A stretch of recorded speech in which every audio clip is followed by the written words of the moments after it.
Héctor Arce, probamos la comunicación, por favor. Buenos días.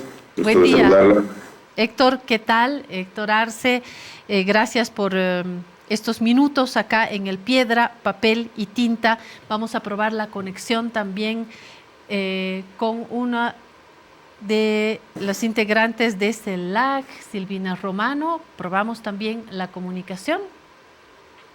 Hola Claudia, ¿cómo estás? Bien, Silvina Romano, parte de CELAC, y Héctor Arce, nuestro representante ante la OEA. Acabamos de tener un diálogo con el expresidente Ernesto Samper. Hemos intentado tomarle el pulso a la OEA, pero creo que esto va a tener un segundo tiempo con ustedes. Me van a ayudar. Quiero comenzar con Héctor Arce, que nos cuente las últimas novedades en la OEA. Lo hemos visto con varias iniciativas en la OEA, como siempre muy crítico contra la cabeza de la OEA. Se han iniciado algunos procesos. Almagro ha estado en el centro del debate, del cuestionamiento. No sé cuánto se ha logrado avanzar. Héctor Arce, hace unos minutos Samper nos hablaba de tratar de dar una lucha por fuera de la OEA sin Estados Unidos. Mi pregunta vuelve a ser la misma. ¿Hay que dar la batalla dentro de la OEA, cuestionar el papel de Almagro, o olvidarse porque es una batalla perdida y buscar mecanismos de integración más horizontal y más democrática por fuera? ¿Cuál es su percepción, por favor?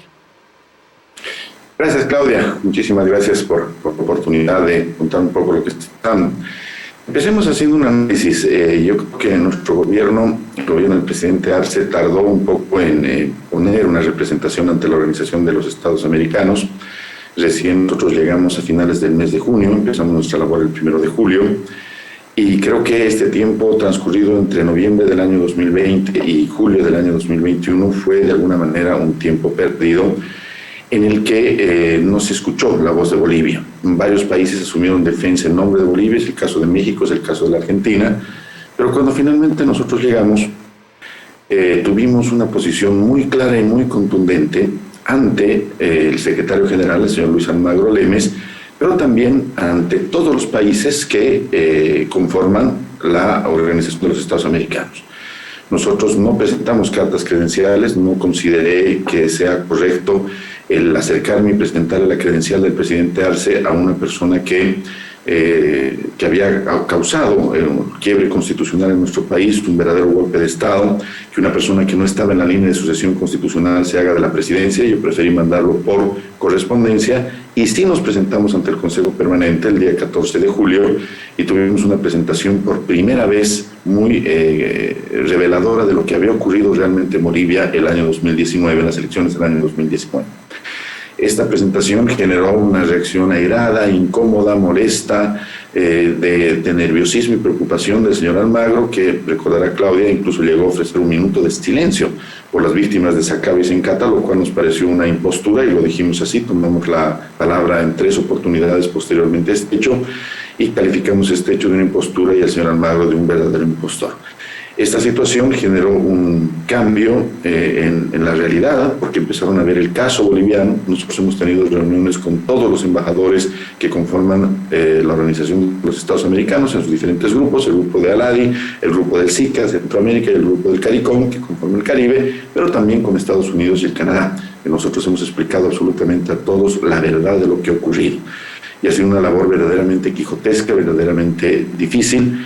Y bueno, ante esta situación, hemos tenido una reacción de la Secretaría General, que no la ha hecho directamente el señor Luis Almagro, sino la ha hecho la Dirección para el Fortalecimiento de la Democracia, a través del señor Francisco Guerrero, que sacan un documento del 9 de agosto, totalmente apócrifo, donde sin mostrar ninguna prueba, sin demostrar ningún elemento, ellos vuelven a decir que en Bolivia ha habido una manipulación dolosa de los resultados electorales destinados a alterar la voluntad popular, porque el informe de la OEA, los informes de la OEA nunca hablan de fraude, hablan de una manipulación dolosa, que es el elemento central que nosotros hemos tomado.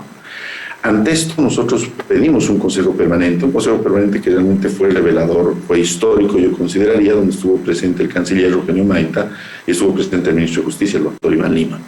A partir de ese momento y la presentación contundente de Bolivia, ha habido un cambio en la actitud del secretario general. Si usted puede ver, Claudia, el secretario general ya no se reúne con miembros del comité cívico, ya no tuitea sobre Bolivia, ha tomado una posición cuanto menos cauta ante la fortaleza de Bolivia de demostrar la verdad.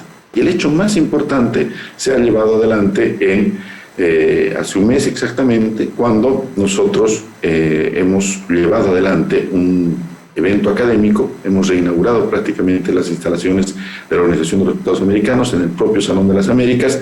Se ha llevado adelante un evento sin precedentes donde técnicamente los más grandes exponentes a los que se refería el presidente Samper de la Universidad de Tulane, que han trabajado para el New York Times, del MIT, que han trabajado también grandes expertos del CPR y el propio CPR, han presentado estas grandes instituciones, estos grandes centros académicos que trabajan con grandes universidades, que tienen en su seno a decenas de premios Nobel trabajando con ellos, han presentado las conclusiones, lo han hecho ante una veintena de embajadores, lo han hecho en el propio Salón de las Américas y han demostrado técnica y científicamente algo que está en un texto que le hemos hecho llegar también a usted, Claudia, un texto que sacamos de manera inmediata, sobre lo que realmente ocurrió en las elecciones de Bolivia del año 2019. Y la conclusión inequívoca a la que se llega desde un punto de vista científico, técnico, que ha sido demostrado ante el pleno de los embajadores, Claudia, y ante el pleno de la organización, no solamente los embajadores, sino también sus instancias políticas y administrativas, es que en Bolivia jamás existió ninguna manipulación dolosa de los resultados electorales. Y esta es una mentira, es una falsedad que en algún momento de este trabajo de auditoría que se realiza después de las elecciones del 20 de octubre del año 2019, aparece. No aparece en los informes preliminares, no aparece en los informes de los auditores. En algún momento se inserta esta situación, esta falta a la verdad, esta situación forzada, errónea, que no corresponde a la realidad, que no corresponde a la verdad, y esta situación se la publica, como decía el presidente Samper, la madrugada a las 4 de la mañana del domingo 10 de noviembre del año 2019. Y este hecho es el que genera, en horas el quiebre constitucional en Bolivia. Y eso también lo tienen claro ahora los 34 países. A las 10 de la mañana, las Fuerzas Armadas de ese mismo día se insurreccionan contra el presidente constitucional. Algo que en los países de América Latina y en Bolivia particularmente no ocurría hace 40 años, finalmente ocurre. Hay una insurrección de las Fuerzas Armadas a la que le sigue la insurrección de la policía boliviana. La violencia que había sido instalada por algunos actores políticos contrarios a la democracia al interior del país se torna violencia extrema. Se toman las casas de autoridades, se queman domicilios, se secuestran personas. Ahí está el caso del hermano del presidente de la Cámara de Diputados de ese entonces, el hermano de Víctor Borda, que es secuestrado, torturado, arrastrado en Potosí para que su hermano renuncie. Y toda esta situación genera que a las 5 de la tarde de ese mismo día, finalmente, el presidente constitucional y el vicepresidente constitucional tengan, obligados por las circunstancias, que presentar su renuncia, lo que se traduce en un verdadero quiebre constitucional.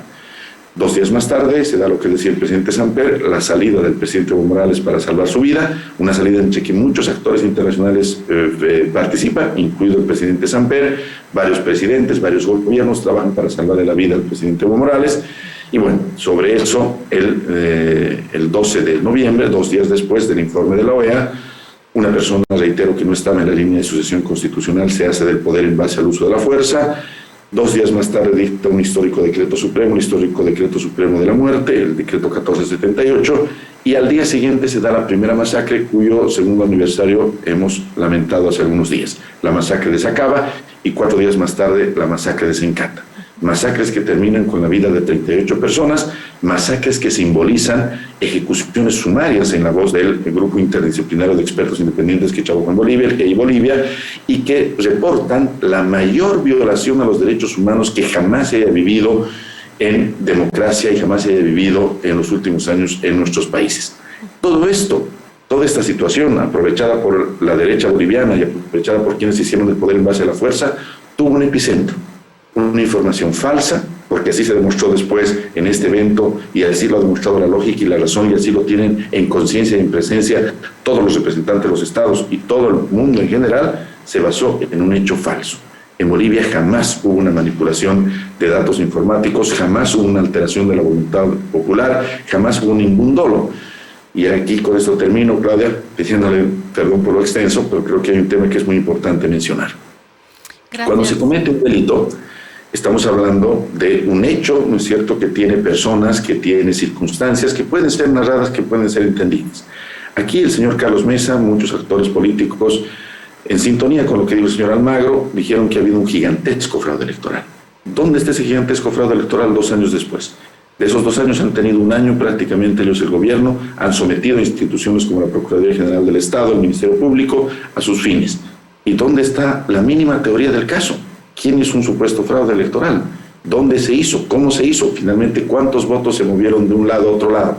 Esas son las preguntas que ni la derecha boliviana, ni el señor Carlos Mesa, ni el señor Luis Fernando Camacho pueden explicar, pueden responder, y no lo puede explicar tampoco el señor Luis Almagro, y es por eso que las personas a las que hemos invitado a este evento, el señor Francisco Guerrero y el señor Gerardo Di Casa, en un acto de cobardía, porque no puede ser llamado de otra manera, no asistieron a dar su verdad, porque no tenían nada que explicar, porque la verdad es que se ha inventado una falsedad y sobre esa falsedad se ha derrocado un gobierno legalmente constituido, se ha permitido un quiebre constitucional, y esa es una situación que se está aclarando, que se va a aclarar mucho más seguramente cuando el Congreso americano apruebe una ley que le ordena al Departamento de Estado de los Estados Unidos a solicitar información de lo que ocurrió en Bolivia el año 2019, y cuando finalmente la OEA, que ahora mantiene, no la OEA, diremos la Secretaría General de la OEA, el señor Almagro, que mantiene como el secreto mejor guardado los datos de la auditoría del año 2019, finalmente tenga que revelarla.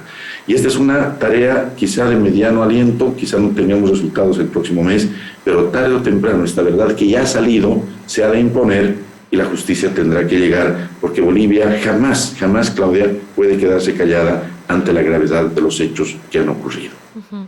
Héctor Arce, agradezco la recapitulación de los hechos y también de la lectura. Tengo más dudas sobre una imposición de verdad, porque hoy en el país se dan estas 2 lecturas más allá de los hechos. Hay un tema de credo también que sí ha dividido el país y que hoy está tomando nuevos capítulos, nuevas ramas. Hoy se habla nuevamente de fraude en las elecciones del 2020, se habla nuevamente de un gobierno autoritario que viola los derechos de los ciudadanos, se habla de leyes autoritarias. En estos últimos días se ha despertado nuevamente la bandera del federalismo.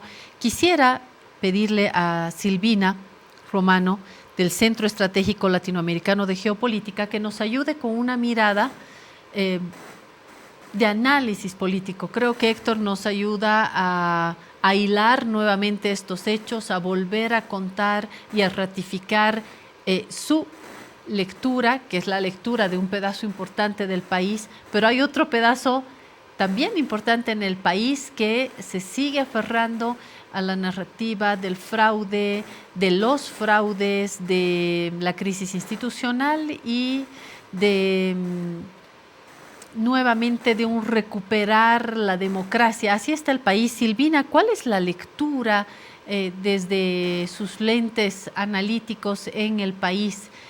¿Qué es lo que está sucediendo? Bueno, me parece importante poner a Bolivia en un contexto regional y retomar esta cuestión de, justamente, si estamos hablando de la OEA, ¿es cierto? En su momento la OEA fue muy exitosa en plantear un relato que, como se acaba de mencionar y está probado, un relato de fraude que no tenía ningún asidero real, pero fue un relato que tuvo la connivencia, estuvo apoyado tanto por sectores internos, opuestos al gobierno del MAS en Bolivia, como por gobiernos de la región que apoyaron en su momento la desestabilización, y vimos también este rol de la OEA en la desestabilización. Es decir, cuando se van exponiendo estos relatos, le digo relatos porque es como una serie de frases que se van planteando en los medios, en las redes sociales, donde parece que nadie pidiera la verdad. Es decir, ¿cómo demostrar eso? Bueno, es complicado desde los sectores, como ahora el MAS, cómo planteas el otro relato, cómo planteas que en realidad sucedieron otras cosas. En el caso de lo sucedido en Bolivia, es indudable que es necesaria reconstruir la memoria del golpe en Bolivia y buscar la verdad. Es decir, eso es sanador, es necesario, y parte de ese proceso de reconstrucción de memoria colectiva sobre lo sucedido en 2019 y posteriormente con el gobierno de facto, tiene que ver también con lo que se genere a nivel regional e internacional, cuál sea el apoyo a estos procesos. Y en el caso de la OEA, me parece importante que tú, Claudia, hiciste una pregunta de ¿hacemos las cosas con o sin la OEA? ¿Verdad? Entonces está la postura maravillosa, me parece que se dio tanto en las reuniones del Grupo de Puebla como en la última CELAC, de reforzar nuestros propios mecanismos de integración regional. Pero también me parece que es importante que dentro de la OEA presionemos para que se haga un proceso de investigación de lo sucedido. Es decir, sin renunciar a lo otro, ir por vías legales a ver cómo se puede generar un proceso de investigación, no solamente de Almagro, sino de las misiones de observación electoral, para tener un precedente. ¿Cómo sabemos que esto no va a volver a suceder? ¿Es solamente Almagro o es el funcionamiento de un organismo frente a otros organismos de la región? Es complicado, porque ya está el precedente. Entonces, desde CELAC venimos trabajando e investigando vías legales para, dentro de lo que es la Carta de la OEA, dentro de lo que es la normativa de cómo funciona la Secretaría General, se puedan generar mecanismos de investigación de estas actuaciones. Y voy a decir algo que me parece fundamental. También mencionó cómo Trump puso en el Banco Interamericano de Desarrollo a un colega, ¿no es cierto?, Claver Garra. Bueno, el ejemplo de Almagro también es muy interesante en este legado de Trump. Fíjense, durante el gobierno de Trump, Almagro implementó no solamente una serie de decisiones, sino una conducta personal, muy polémica, muy a la Trump también. Y lo comentó el presidente Samper con respecto a la postura de la OEA y del mismo Almagro en las tensiones entre Colombia y Venezuela. Es decir, aquí tenemos por delante una tarea muy importante de reconstrucción de la verdad sobre el proceso en Bolivia, pero también sobre la actuación de la OEA a nivel regional, en diferentes contextos, en diferentes momentos. Hay una evidente selectividad en cómo está operando la OEA en determinadas crisis políticas, o lo que le llaman crisis políticas. Vamos a ver, sean las elecciones de Bolivia 2019, sea todo lo que es el proceso en Venezuela, y el silencio frente al abuso indiscutido de derechos humanos en protestas sociales en Colombia, en Chile. ¿Qué pasa con esos silencios? Digamos, no estamos hablando de casos aislados.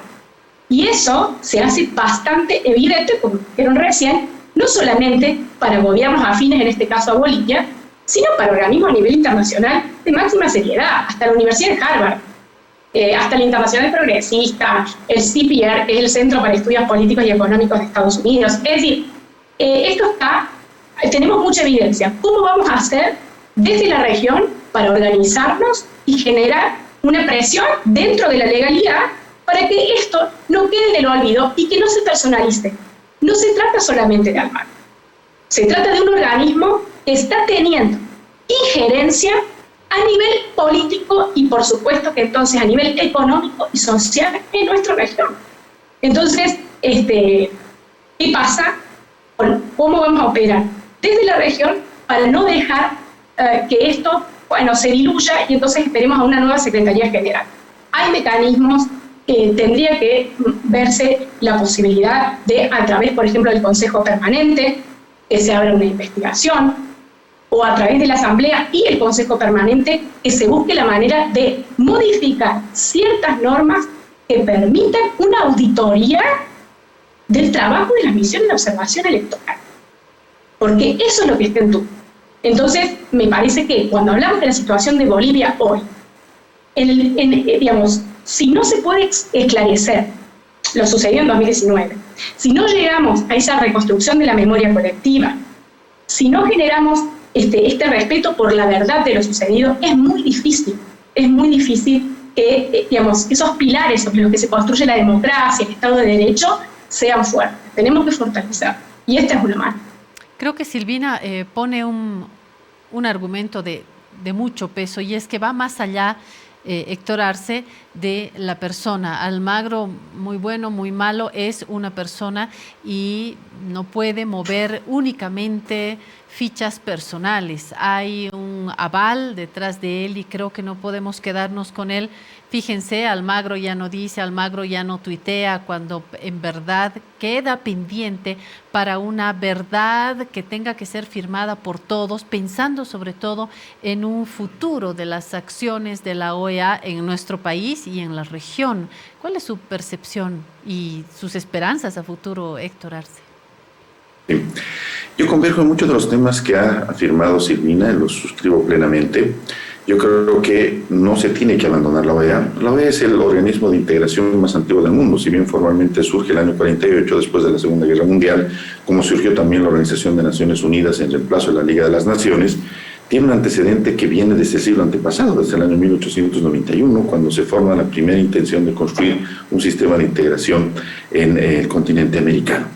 Y es una institución desarrollada, es una institución institucionalizada que lamentablemente ha sido mal utilizada. Y en esto yo creo que hay que diferenciar el concepto con el defecto. El concepto de un organismo de integración puede ser muy bueno, pero el defecto, cómo está funcionando, eso es en lo que hay que trabajar, y yo creo que hay que trabajar dentro de la OEA. La OEA ha tenido muchas crisis, ha tenido errores muy grandes. El 62, por ejemplo, la expulsión de Cuba, es uno de los más grandes baldones que tiene la organización, pero también ha tenido roles importantes en algunos procesos, y obviamente tiene luces y sombras, y está marcada a su subordinación. Su principal sombra, podemos decir, es su subordinación a los intereses del país sede, de los Estados Unidos de Norteamérica. Sin embargo, el señor Almagro es, yo creo, la peor persona, por decir algo, y digo esto sin ningún ánimo personal, pero es la peor persona que puede representar un organismo de esta naturaleza. Claudia, yo quiero comentarles a ustedes que a mí me ha tocado, como viceministro de la presidencia del presidente Evo Morales, trabajar con el anterior secretario general, el señor José Miguel Insulza, y resultados obtuvimos de una organización como la OEA. Ahí se frenó un poco los referéndums autonómicos que se llevaron adelante, hubo una presencia importante de Bolivia en lo que pasó el año 2008, en el proceso constituyente que terminó finalmente en una salida en el Congreso Nacional en octubre del año 2008, y ahí era una OEA diferente, era una OEA que trabajaba para los estados, era una Secretaría General que no subordinaba a los estados, más bien que se subordinaba a los estados y trabajaba con los estados. Con el señor Almagro, lamentablemente, lo que ocurre es todo lo contrario. Ha dividido a la OEA entre quienes están con el señor Almagro y quienes no están con Almagro. Ha generado una problemática tremenda de la Secretaría General con los países, es decir, la Secretaría General, que es un órgano que debía estar al servicio de los países, se convierte en un país más, por llamarlo así, que es el más conflictivo de todos. La OEA debe ser para solucionar los problemas entre los países. Nosotros hemos llevado temas a la OEA, el tema marítimo lo hemos tratado en la OEA, el tema del Lauca lo tratamos en la OEA. Porque ahora es una instancia para buscar la paz en la región y para articular soluciones entre los países. No puede ser que haya un secretario general que sea más problemático que un país, cuyas ideas, cuya ideología primen, cuyo capricho prime. Entonces yo ahí discrepo un poco. Yo creo que una primera señal para reconstruir la OEA es obviamente ver el tema de Luis Almagro. Yo creo que Luis Almagro le ha hecho demasiado daño. No es solamente Bolivia, Claudia, que tiene problemas con Almagro. Con Almagro tienen un montón de países problemas. Tiene México, tiene Argentina, tiene El Salvador, tiene Nicaragua, sí. Ha tenido gravísimos problemas Venezuela. Amanece y anochece, y Almagro está ahí, ¿no? Porque tiene, obviamente, hay un sector que lo defiende y lo posesiona, que no termina de darse cuenta que es una persona que está socavando profundamente las entrañas de la OEA y que nos está llevando a los países a lo que decía Silvina, que busquemos otros mecanismos de integración. Y habrá que preguntarle en algún momento a los países y a las personas y a los poderes que sostienen al señor Almagro si realmente vale la pena por una persona o por un grupo de personas poner en riesgo todo lo que significa la OEA, no solamente para los Estados Unidos, que también necesita un instrumento de integración y que también tiene cosas positivas, sino para toda la integración latinoamericana. Esta no es una lucha ni es una tarea que se va a hacer de la noche a la mañana. Estamos ante poderes muy fuertes, poderes fácticos muy poderosos, pero finalmente la luz de la verdad tiene que primar. Y la luz de la verdad va a pasar por una reforma profunda de la OEA. Yo no discuto que es necesario. Yo converjo en que además de trabajar en la OEA, se tiene que trabajar también en otros mecanismos de integración que pueden ser complementarios. Yo creo que CELAC se tiene que impulsar profundamente, porque se necesitan en nuestros pueblos instrumentos y elementos que den respuestas. Ahí lo teníamos al presidente Samper, que nos decía de una serie de falencias que ha tenido la OEA en este momento de crisis, en este momento de situación delicada por la pandemia que todo el mundo y particularmente Latinoamérica está viviendo. Claro, si me permite, yo quisiera en unos segundos más reprime a lo que está pasando en Bolivia. Héctor, para que me alcance el tiempo, Silvina quería añadir algo. Silvina. Efectivamente, me parece que está en el clavo con el tema de Almagro, porque yo lo que quiero decir es que Almagro actúa, pero dentro de una organización, y por eso es tan importante que se abra una investigación dentro de la OEA en su contra. Y podemos llegar hasta el punto de decir, si hay 10 países de la región que ponen como condición permanecer en la OEA, pero que lo expulsen a Almagro, ¿cómo es? Hay que pensarlo. Es decir, realmente la institucionalidad regional quiere salvar la OEA, pues entonces Almagro no debe estar ahí. Pues entonces tenemos que buscar la forma de que no esté y no perder las energías solamente en eso, sino en reforzar, reactivar nuestros mecanismos de integración regional. Y ahí está el desafío. Ahí está el desafío. Pero estoy de acuerdo con cómo, digamos, fue una persona absolutamente disruptiva a nivel regional. Disruptiva. Entonces, la misma OEA tiene que hacerse cargo. Es decir, otra vez, no solamente ir con nuestros propios mecanismos de integración, sino exigir que dentro de la OEA se hagan cargo de una personalidad disruptiva que facilitó desestabilizaciones del gobierno y golpes de Estado. Entonces, con eso quería, digamos, de algún modo apuntalar esta cuestión que me parece que tanto Samper como Arce y tanta gente de la región, lo decía México, Argentina, vienen reclamando que no hagan oídos sordos. Bien, concluye nuestro tiempo. Héctor, por favor, ayúdeme a cerrar el programa. Muy brevemente, Claudia, refiriéndome a lo que pasa en Bolivia. El decir que en las elecciones del 2020 ha habido fraude es una locura tan grande o más grande que decir que en las elecciones del 2019 ha habido fraude. En las elecciones del 2020, el presidente Arce ha ganado con más de 25 puntos porcentuales en relación al segundo. Ha sacado su mayoría absoluta, 55% frente a un candidato que no ha llegado al 30%. Es un verdadero absurdo, es un ridículo decir esa situación, y esta es una situación que se está manifestando por culpa y responsabilidad del accionar del secretario general Luis Almagro, que alegremente, y como decía muy bien Silvina, poniendo en riesgo todas las misiones de observación electoral, ha mencionado: hoy en día en Latinoamérica a un partido político que no le gusta un resultado electoral denuncia fraude, y las denuncias de fraude se han vuelto ya una especie de mecanismo de chantaje y de presión para derrocar a gobiernos legalmente constituidos. Esta es una situación inaceptable. Y en 10 segundos, Claudia, lo que pasa en Bolivia es que ha habido una desestabilización y hay quienes creen que eso se puede repetir y hay quienes trabajan en eso. Y por eso nuestro gobierno tiene que tener mucha fortaleza. Si tuviéramos tiempo, yo explicaría un poco. Yo he analizado esta ley 1836 y esta ley no tenía absolutamente nada de lo que dijeron para movilizar a algunos sectores de la sociedad y buscar su abrogación. Ha sido una movilización falsa sobre un tema falso para tratar de afectar a un gobierno legalmente constituido. Incluso la CIDH y Claudia se ha dado perfecta cuenta de esta situación y el día viernes, hace pocos días, ha emitido un comunicado en el que dice, voy a leer dos líneas, dice: la CIDH reprueba todo acto de violencia en el transcurso de las manifestaciones, en particular aquellos fundados en elementos de discriminación racial. Al mismo tiempo llama al Estado, nos llama a nosotros, al Estado, a investigar, juzgar y sancionar a las personas responsables intelectuales y materiales de los delitos cometidos en ese contexto, observando las reglas del debido proceso. La CIDH, como nunca antes, un órgano de la OEA, en la coyuntura actual que vive Bolivia, le está diciendo al Estado: investigue usted por qué se dan estas movilizaciones con tono racial, por qué se quiere quebrar un orden constitucional. Una institución que defiende los derechos humanos le da la razón al Estado. Por supuesto, esta noticia que salió en algunas tapas de algunos periódicos quedó finalmente excluida del escenario político, pero hay algunos medios que no trabajan en base a lealtad, a la lealtad periodística que debe haber. Pero la realidad está ahí. Bolivia tiene un gobierno legítimo, un gobierno constitucional. No hubo fraude en el 2020, no hubo fraude en el 2019. Si no existe la mínima teoría de caso, no se puede demostrar esta situación. Y estos son hechos que deben ser desenmascarados por el bien de la democracia en Bolivia y también en la región estimada Claudia.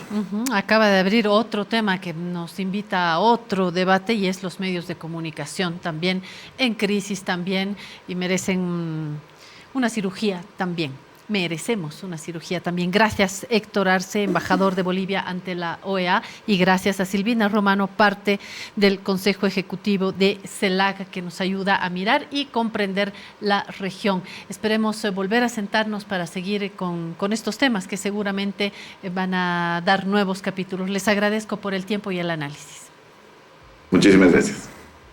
Gracias. Abrazo a todas y todos. Gracias, muchas gracias. Gracias a todos nuestros amigos.